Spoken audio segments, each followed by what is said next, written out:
हमारा next topic है Bose-Einstein सांख्यिकी। इससे पहले क्लास में हम लोगों ने देखा था कि मैक्सवेल-बोल्ट्जमैन सांख्यिकी और उसके लिए जो वितरण फलन है उसका डेरिवेशन किया था। आज की क्लास में हम लोग बोस-आइंस्टीन सांख्यिकी के बारे में देखेंगे एवं इसका जो वितरण फलन है उसके लिए डेरिवेशन करेंगे। ठीक है। जो बोस-आइंस्टीन सांख्यिकी होता है इसमें हम लोग देख चुके हैं कि जो इसमें जो पार्टिकल्स होते हैं वो सर्वसम एवं अविभेद्य होते हैं। ठीक है, अविभेद्य होते हैं, इनडिस्टिंग्विशेबल होते हैं। जो पार्टिकल होते हैं वो इनडिस्टिंग्विशेबल होते हैं। ठीक है, पार्टिकल में जो हम लोग विभेद नहीं कर सकते। अगर 4 पार्टिकल है तो चारों पार्टिकल ए होंगे। ठीक है, 3 पार्टिकल हैं, तीनों पार्टिकल ए होंगे। तो इनमें जो है पार्टिकल में हम लोग विभेद नहीं कर सकते। कला कोष्ठिकाओं का जो आकार है वो निश्चित होगा। ठीक है, कला कोष्ठिकाओं का आकार निश्चित होगा और कितना होगा, h³ के बराबर होगा। कला कोष्ठिकाओं की संख्या जो है वो नियत होगी। ठीक है, कला आकाश में कला कोष्ठिकाओं की संख्या होगी वो नियत होगी। कला कोष्ठिकाओं में कणों को आपस में बदलने पर नवीन सूक्ष्म अवस्था प्राप्त नहीं होगी। ठीक है, अगर हम लोग के पास क्या है, 2 बॉक्स है इस टाइप से। ठीक है, अगर हम लोग के पास 2 बॉक्स है, हम लोग देख रहे थे अगर पार्टिकल ए और बी है तो ए और बी और ए जो है वो दो डिफरेंट होगा। ठीक है, ये जो है मैक्सवेल-बोल्ट्जमैन में था। इसमें क्या होगा, पार्टिकल जो है वो ए और ए होंगे। ठीक है, यहाँ पे भी ए, यहाँ पे भी ए। अगर इन दोनों को आपस में बदल दें तो ये ए यानी दोनों एक ही अवस्था है। ठीक है, तो यहाँ पे जो है कणों को आपस में बदलने पर नवीन सूक्ष्म अवस्था जो है वो प्राप्त नहीं होगी। इन पार्टिकल्स का जो स्पिन है वो क्या होगा, शून्य या पूर्णांक होगा। s = 0 1 2 जो होगा क्या बोलते हैं, शून्य या पूर्णांक होगा। ऐसे पार्टिकल्स को हम लोग क्या कहते हैं, बोसॉन कहते हैं। ठीक है, ऐसे पार्टिकल्स को हम लोग बोसॉन कहते हैं। एक सूक्ष्म अवस्था में जितने चाहे कण रह सकते हैं। ठीक है, किसी सूक्ष्म अवस्था में जो है कणों की संख्या नियत नहीं होती। अब इसका डेरिवेशन के लिए हम लोग जैसे हम लोगों ने पिछले क्लास में माना था वही हम लोग फिर से मानते हैं कि मानेंगे हम लोग के पास जो है एक n कणों का एक निकाय है। ठीक है, एक निकाय है जिसे r ऊर्जा अवस्थाओं में जो है वो बांटना है। ठीक है, n कणों को जो है r ऊर्जा अवस्थाओं में बांटना है। मान लेते हैं हम लोग का जो ऊर्जा अवस्था है वो 1 2 3 और r है। ठीक है, पहले ऊर्जा अवस्था में जो कणों की संख्या है वो n है, दूसरे ऊर्जा अवस्था में कणों की संख्या n2 है, तीसरे में n3 है। ऐसे जो r में ऊर्जा अवस्था में कणों की संख्या है वो nr है। अगर एनर्जी की बात करें तो E1 है एनर्जी, ये E2 है, E3 है और Er है। अगर क्योंकि ये जो E1 E2 एनर्जी है ये केवल एक पार्टिकल के लिए है। यहाँ पे N1 पार्टिकल के लिए जो कुल ऊर्जा है वो क्या हो जाएगा, N1 E1 N2 E2 N3 E3 E3 है, N3 E3 और NR ER। ठीक है, अब मान लेते हैं कि जो हम लोग ऊर्जा अवस्था है उसकी जो है वो अभ्रष्टता है। ठीक है, और अभ्रष्टता को हम लोग किससे रिप्रेजेंट कर रहे हैं, G से। इस E1 के लिए जो अभ्रष्टता है वो G1 है, E2 के लिए जो अभ्रष्टता है वो G2 है और ER के लिए जो अभ्रष्टता है वो GR है। अभ्रष्टता या डिजेनरेसी क्या बताता है हम लोग को, एक पार्टिकुलर ऊर्जा अवस्था ER में सूक्ष्म अवस्थाओं की संख्या, इसे हम लोग GR बोलते हैं। ठीक है, एक जो ऊर्जा अवस्था है वो कितने और ऊर्जा अवस्थाओं में विभक्त हो सकता है। ठीक है, इसी को हम लोग बोलते हैं GR। अभ्रष्टता या सूक्ष्म अवस्थाओं की संख्या कहते हैं। यहाँ पे जो है 2 प्रतिबंधों का हम लोग यूज करेंगे। ये जो कुल कणों की संख्या, ये जितने भी कण हम लोग डिस्ट्रीब्यूट कर रहे हैं N1 N2 N3 और NR, इन सभी का योग जो है वो कुल पार्टिकल N के बराबर होना चाहिए। N1 + N2 + NR, जिसे हम लोग समेशन ऑफ NR लिख सकते हैं, जो है वो N के बराबर होगा और ये एक नियतांक होगा। ठीक है, और इसे इक्वेशन 1 मान लेते हैं। और जो कुल ऊर्जा है वो भी क्या रहेगी, नियत रहेगी। ये N1 E1 से लेके ये NR ER जो होगा। ठीक है, इसे हम लोग summation of R NR ER लिखेंगे। ये जो है कैपिटल E के बराबर होगा। ठीक है, कैपिटल E के बराबर होगा और ये भी एक क्या होगा, नियत राशि होगा। ठीक है, तो ये हम लोग का थ्योरी था जो हम लोग को लिखना है। अब इसके डेरिवेशन पे आते हैं। यहाँ पे जो सूक्ष्म अवस्थाओं की संख्या होती है उसके लिए जो हम लोग फॉर्मूला यूज करते हैं वो नंबर ऑफ पार्टिकल और डिजेनरेसी दोनों पे डिपेंड करता है। ठीक है, इसके लिए जो ओमेगा r होगा, सूक्ष्म अवस्थाओं की संख्या ओमेगा r जो होगा वो होगा हम लोग का NR + जी आर माइनस 1 बटे एन आर का factorial into g are minus 1 का फैक्टोरियल। ठीक है, सूक्ष्म अवस्थाओं की संख्या जो है हम लोग इस तरह से निकालते हैं। ये सिर्फ किसके लिए है? आर ऊर्जा अवस्था के लिए है। अगर हम लोग पूरे ऊर्जा अवस्था के लिए देखें तब ये ओमेगा क्या बोलते हैं, जो ओमेगा है वो हम लोग का क्या आ जाएगा? Multiplication of r omega r. ठीक है, ये क्या बताता है कि पूरा जो 1 से लेके आर तक सभी का जो है वो गुणा हो जाएगा। इसको इस फॉर्म में ही लिखते हैं। जैसे समेशन होता है, समेशन में क्या होता है? प्लस होता है। ठीक है, ऐसे ही जो पाई होता है हम लोग का, ये किसको रिप्रेजेंट करता है? मल्टीप्लिकेशन को रिप्रेजेंट करता है। इसको हम लोग कैसे लिखेंगे? देखो n1 प्लस g1 माइनस 1 का फैक्टोरियल बटे n1 का फैक्टोरियल g1 माइनस 1 का फैक्टोरियल मल्टीप्लाई, उसके बाद क्या रहेगा? n2 प्लस g2 माइनस 1 का फैक्टोरियल बटे n2 का फैक्टोरियल g2 माइनस 1 का फैक्टोरियल। और ऐसे ही जो है सभी टर्म रहेंगे पूरे r टर्म के लिए। r1 टर्म क्या हो जाएगा हम लोग का? nr प्लस gr माइनस 1 का फैक्टोरियल nr का फैक्टोरियल gr माइनस 1 का फैक्टोरियल। ठीक है, तो ये जो है हम लोग का कुल सूक्ष्म अवस्थाओं की संख्या हो जाएगा। जो थर्मोडायनेमिक प्रोबेबिलिटी W है, ठीक है, ये हम लोग का क्या होता है? समानुपाती होता है किसके? सूक्ष्म अवस्थाओं की संख्या के। ठीक है, अगर इसे हटाएं तो यहाँ पे जो है एक नियतांक का यूज करेंगे, तो हम लोग का जो W का जो वैल्यू है, यहाँ पे W का वैल्यू एक बार लिख देता हूँ। ठीक है, ये पूरा ओमेगा रहेगा। ठीक है, चलो एक बार लिख ही देते हैं। n1 प्लस g1 माइनस 1 का फैक्टोरियल बटे n1 का फैक्टोरियल g1 माइनस 1 का फैक्टोरियल। ठीक है, इनटू ये कहां तक रहेगा? nr तक। ठीक है, nr प्लस gr माइनस 1 बटे nr का फैक्टोरियल gr माइनस 1 का फैक्टोरियल इनटू ये समानुपाती को हटाएंगे तो एक नियतांक जोड़ेंगे, एक नियतांक। ठीक है, कोई भी एक जो है वो नियतांक होगा। अब क्या करते हैं? इसका जो है वो हम लोग लॉग ले लेते हैं। ठीक है, तो यहां से हम लोग का जैसे हम लोग मैक्सवेल बोल्ट्जमैन में किए थे सेम प्रोसेस फिर से रिपीट करना है। ठीक है, वहां पे स्टिलिंग फार्मूला का यूज किए थे, यहाँ पे भी जो है वो स्टिलिंग फार्मूला का फिर से यूज करेंगे। और यहाँ पे लॉग W का वैल्यू क्या हो जाएगा?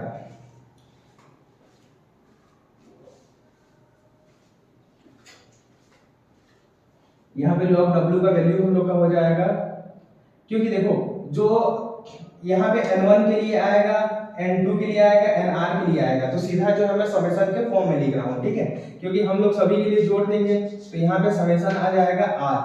ठीक है, पहला टर्म क्या आएगा? ये आ जाएगा हम लोग का nr के टर्म में लिखेंगे तो log nr plus gr minus 1 का फैक्टोरियल। ठीक है, और इसका समेशन इसके अंदर क्या आ गया? ये n1 प्लस g1 माइनस 1 का factorial, n2 plus g2 minus 1 का फैक्टोरियल। इस टाइप से जो है वो अलग अलग टर्म आ जाएगा। और यहाँ पे देखो ये यहाँ पे मल्टीप्लिकेशन के टर्म में है। ठीक है, ये हम लोग का a इंटू बी इंटू सी इस टाइप से है। ये a b ये a b और वो c है। ठीक है, और इसका अगर हम लोग लॉग लेंगे तो इसको हम लोग कैसे लिख सकते हैं? log a plus log b plus log c इस टाइप से लिख सकते हैं। ठीक है, और इसी को मैं क्या लिखा हूं? समेशन ऑफ, इसीलिए यहाँ पे समेशन ऑफ r ये इस टाइप से इसका यूज किया हूं, क्योंकि log लेने के बाद ये जो है ये जो मल्टीप्लिकेशन है वो प्लस में आ जाएगा। ठीक है, इसीलिए यहाँ पे समेशन लिया गया है। ये एक टर्म हो गया। उसके बाद क्या है? ये नियतांक है हम लोग का। ठीक है, प्लस वो जो नियतांक है वो तो नियतांक ही रहेगा। ठीक है, उसके बाद ये बटे में क्या है? देखो बटे में है तो क्या आ जाएगा? माइनस आ जाएगा, माइनस log nr का फैक्टोरियल और minus log ji are minus 1 का फैक्टोरियल, ठीक है। और यहाँ पे ये जो है समेशन वाला पार्ट खत्म हो गया, और यहाँ पे प्लस लॉग नियतांक क्या हो जाएगा, एक नियतांक ही हो जाएगा। अब इसे जो है स्टेलिंग फॉर्मूला का यूज करते हैं। स्टेलिंग फॉर्मूला पिछले क्लास में बताया था, यहाँ पे क्या यूज करेंगे, स्टेलिंग का सूत्र जो है वो यूज करेंगे। और स्टेलिंग का जो सूत्र है वो क्या होता है हम लोग का, log n का factorial equal to log n का factorial equal to n log n minus n, ठीक है। ये वैल्यू होता है। यहाँ पे nr है, तो ये nr के लिए nr और nr आ जाएगा, ठीक है, इस टाइप से। यहाँ पे ये है तो इसके लिए ये आ जाएगा। यहाँ ये फॉर्मूला का जो है हम लोग अभी यूज करेंगे, और इसका यूज करके हम लोग log w को कैसे लिख सकते हैं, log w इक्वल टू क्या आ जाएगा, समेशन ऑफ r, ये n, अच्छा यहाँ पे एक चीज और लेते हैं, ठीक है। हम लोग ये मान लेते हैं कि nr प्लस जी आर जो है वो 1 से बहुत ही बड़ा है, ठीक है। इसका मतलब क्या है कि ये जो nr प्लस जी आर है माइनस 1 है, वहां पे 1 को हम लोग नेग्लेक्ट कर सकते हैं, ठीक है। और इसको क्या लिख सकते हैं, सिर्फ nr प्लस जी आर लिख सकते हैं। nr plus ji r log nr plus ji are minus nr plus ji r, ठीक है। ये पहले वाले टर्म के लिए। उसके बाद आएगा माइनस, ये माइनस साइन, यहाँ के लिए क्या आ जाएगा, n log nr log nr minus nr आ जाएगा, ठीक है। उसके बाद फिर से माइनस साइन, क्या आ जाएगा, जी आर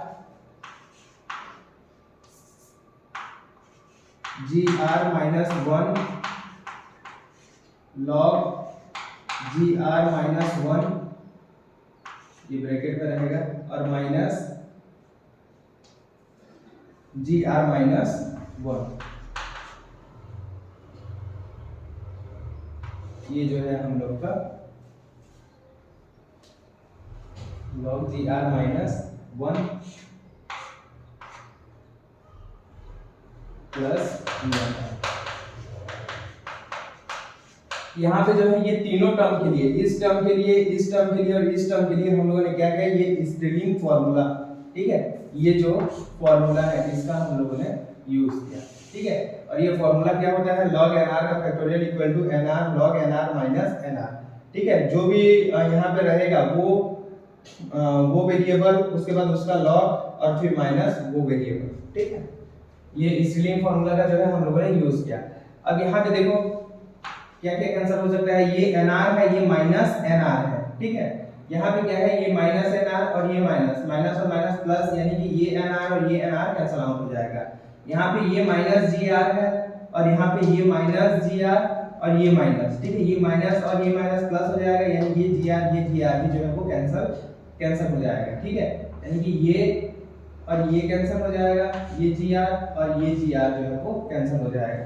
यानी कि यहाँ पे जो हम लोग को क्या मिलेगा, summation of r nr plus gr log nr plus gr, इसके बाद ये टर्म गया, इसको ब्रैकेट से निकाल देते हैं, ये minus nr log nr minus gr minus 1 log gr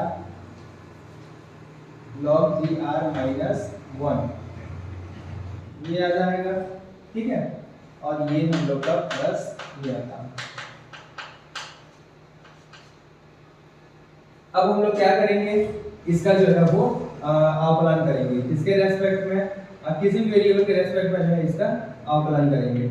अब आकलन करने के बाद ये हम लोग को क्या मिलेगा, क्योंकि ये जो है एक कांस्टेंट वैल्यू होता है, ठीक है, ये जो है एक कांस्टेंट वैल्यू है, इसको एक बार लिख ही देता हूँ, डेल log w, ठीक है। इसका जो वैल्यू है वो क्या आ जाएगा हम लोग का 0 आ जाएगा, ठीक है।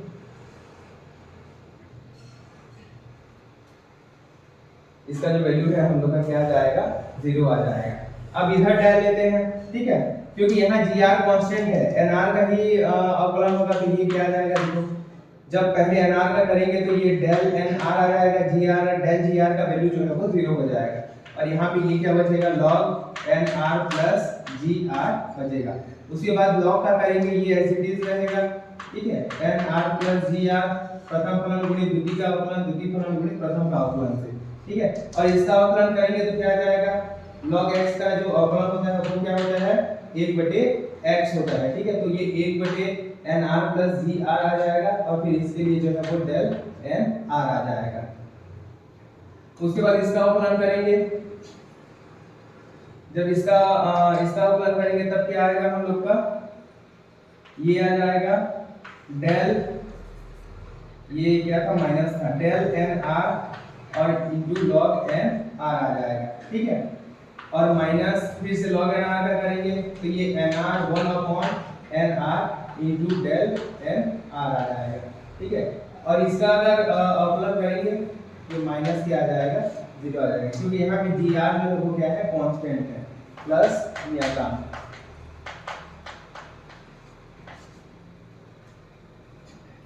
ये जो है नियतांक आ जाएगा। यहाँ nr और nr कैंसिल आउट हो जाएगा, यहाँ पे n plus gr nr plus gr और यहाँ पे nr प्लस gr जो है वो कैंसिल आउट हो जाएगा, और यहाँ पे क्या बचेगा प्लस डेल nr बचेगा, और यहाँ पे माइनस डेल nr, और ये भी जो है वो कैंसिल आउट हो जाएगा। तो यहाँ पे जो है हम लोग का, यानी कि यहाँ पे जो है हम लोग का क्या बचेगा, ये 0 equal to del summation of are del N r log N R plus ji r बचेगा, और minus del N r log N r बचेगा, ठीक है। या फिर इसको अगर हम लोग, ये डेल एन आर दोनों में है, ठीक है, दोनों को कॉमन निकाल सकते हैं, और ये माइनस में है तो इसको इसके नीचे लिख सकते हैं, यानी कि ये क्या आ जाएगा summation of are del N R और ब्रैकेट में क्या आ जाएगा log N R plus ji are upon N R आ जाएगा, ठीक है। इसे हम लोग मान लेते हैं इक्वेशन 3, ठीक है। ये जो है हम लोग का तीसरा इक्वेशन है। उसके बाद इस प्रतिबंध को भी जो है वो अवकलन कर देते हैं, ठीक है। इसमें भी जो है सूक्ष्म परिवर्तन ले लेते हैं, तो यहाँ पे जो summation of del N r है वहां पे वो क्या हो जाएगा प्रतिबंध 1 से, ठीक है, यहाँ पे लिखते हैं प्रतिबंध 1 से क्या हो जाएगा summation of are del N R equal to summation of, ये जो डेल एन हो जाएगा, और एन क्योंकि एक नियतांक है तो डेल एन का जो वैल्यू है वो क्या हो जाएगा हम लोग का 0 हो जाएगा, ठीक है। ये हम लोग का ये है फोर्थ इक्वेशन, ठीक है, ये हम लोग का फोर्थ इक्वेशन होगा। और ये प्रतिबंध 2 से,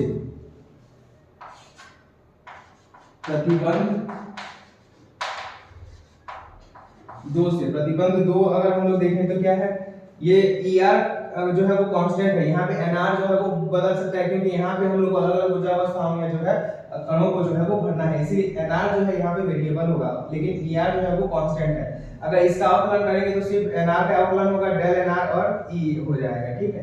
तो यहाँ पे ये हम लोग को क्या मिलेगा summation of R del NR ER equal to क्या हो जाएगा 0 हो जाएगा, ठीक है। और ये हम लोग का इक्वेशन 5 है, ठीक है।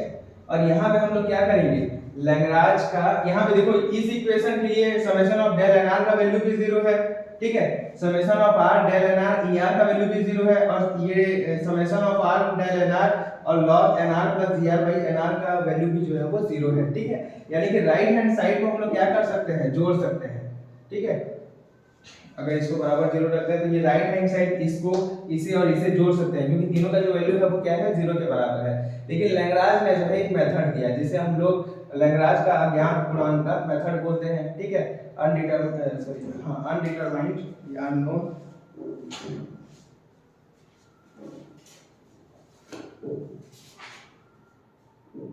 अनिर्धारित गुणक विधि बोलते हैं, मेथड ऑफ अनडिटरमाइंड मल्टीप्लायर्स का मेथड बोलते हैं। और उसमें हम लोग क्या करते हैं, इसको एज इट इज न जोड़ के यहाँ पे एक जो गुणांक है उसको अल्फा का मल्टीप्लाई कर देते हैं, और यहाँ पे जो एक गुणांक है वो बीटा का मल्टीप्लाई कर देते हैं, ठीक है। और क्या करते हैं, तीनों इक्वेशन को जो है वो जोड़ देते हैं। यहाँ लिख देता हूँ एक बार, equation 3 plus alpha equation 4, alpha into equation 4 plus beta into equation 5, ठीक है।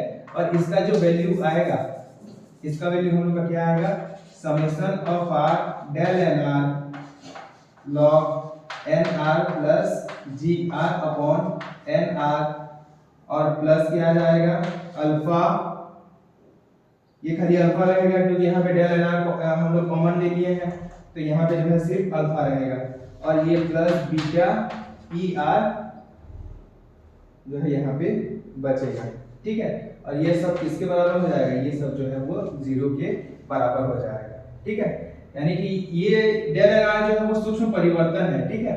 ये जो वैल्यू है वो क्या हो जाएगा, हम लोग का 0 हो जाएगा। अगर उस वैल्यू को, इसके गुणांक को जो है, ये डेल एन आर का जो है वो गुणांक है, इस गुणांक को अगर हम लोग 0 के बराबर रखते हैं, तब ये हम लोग को क्या मिलता है, देखो log n are plus ji are upon N R plus alpha plus beta E r equal to 0, ठीक है। तो यहाँ से इसको थोड़ा सा सिंप्लीफाई करते हैं, log n are plus ji are upon N R equal to क्या मिल जाएगा, माइनस अल्फा माइनस बीटा ई आर। अगर हम लोग log को पक्षांतर कर दें तो वो किस फॉर्म में आ जाएगा, एक्सपोनेंशियल के फॉर्म में आ जाएगा, N are plus ji are upon N R equal to E to the power minus alpha minus beta E R आ जाएगा, ठीक है। उसको और थोड़ा सा सिंप्लीफाई करते हैं, ये एन आर बटे एन आर जो है वो 1 हो जाएगा, और ये जी आर बटे एन आर हो जाएगा।